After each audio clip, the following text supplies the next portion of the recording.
Hi kids. Okay, so I'm going to talk about Val Lewton now. We're jumping ahead in time, 1942. So I'll talk about who Val Lewton is, talk about the movies, the directors involved. So Val Lewton was Russian-born, or then it was Russia.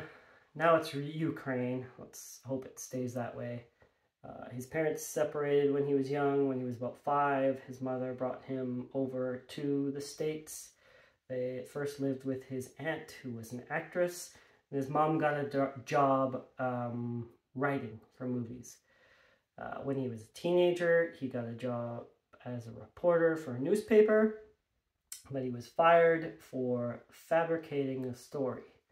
So then he goes to school for journalism and becomes a pretty successful writer. One of his novels becomes a film in 1932.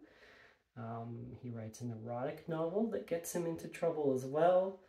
But he then gets a job at MGM writing the novelizations for their movies. So you go to the supermarket, grocery store, and there's the book versions of movies. Those are as old as the movies. That's where he started in the movie business there. Then he gets promoted to story editor, and he punches up scripts.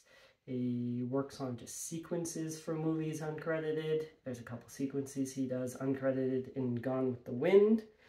And then in 1942, RKO hires him to be the head of their horror movie division.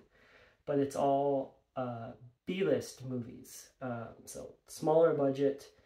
They'd give him the budget and they'd give him the title, and he could just work from there. So he'd have other writers work on them, but all of his movies, he would write the final screenplay uncredited. So he's a pretty good writer, and another key to his success was he'd hire some pretty good directors. So I'm just going to list through, I was going to write them all down, but there's 11 movies he did between 1942 and 1946. I'll give you the titles just so you can get an idea of, the B-list titles that he had to work with. So it starts with Cat People, I Walked with a Zombie. That's a good Rocky Erickson song. The Leopard Man, The Seventh Victim, The Ghost Ship, The Curse of the Cat People, Mademoiselle Filet, Youth Runs Wild, The Body Snatcher, Isle of the Dead, and Bedlam. A couple of those last ones starred Boris Karloff.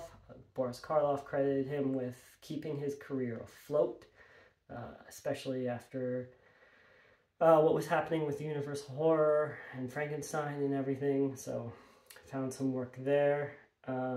Cat People is the movie with the first jump scare, so I don't want to spoil it for anyone who hasn't seen it. It involves a bus. They called it the Lewton bus, so it was really successful. So they movies that followed, they'd say, let's go to the bus, and that's what they would say when they wanted a jump scare. So you can thank Val Lewton for jump scares. So the first 3 of those movies were directed by Jacques Tourneur, or Jack Turner. I'll just call him Jack Turner. Jack Turner was a French immigrant. His father was a film director, so that's how he gets his start. As an assistant director, he was the assistant director on the movie version of A Tale of Two Cities, which is a movie that Val Lewton was also working on, so that's how they met. So he brings him there and promotes him to director. He only does the first 3 of those movies because he was such a good director. RKO promoted him to an A-list director. One of his final movies he did was a comedy of terrors, which is kind of like a all-star cast of your classic horror movie actors. Stars Vincent Price, who you should know. I'm going to do my next video about Vincent Price if you don't. Peter Lorre, who was from German Expressionism, worked with Fritz Lang a lot in Casablanca. Basil Rathbone, who is Sherlock Holmes on screen at the time. Boris Karloff, who I mentioned, and Joey Brown. If you don't know who Joey Brown is, well, nobody's perfect.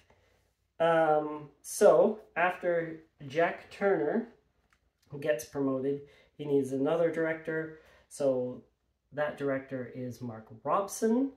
Mark Robson was a Canadian-born director who went on to be nominated for 2 Academy Awards. So he was a good director. He was an assistant editor starting out on a movie called Citizen Kane. The editor on that movie is the next director I'll talk about. Editor on The Magnificent Ambersons, so another Orson Welles movie. Yeah, so he directed a couple more of those. And then the other director that directed those movies is Robert Wise. So Robert Wise directed a movie that won Best Picture called West Side Story. And he also won Best Director for that. He also directed The Day the Earth Stood Still, The Sound of Music, the first Star Trek motion picture,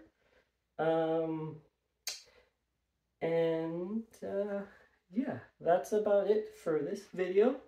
So yeah, a limited budget, but if you have a good script and you have a good director, you can work with it.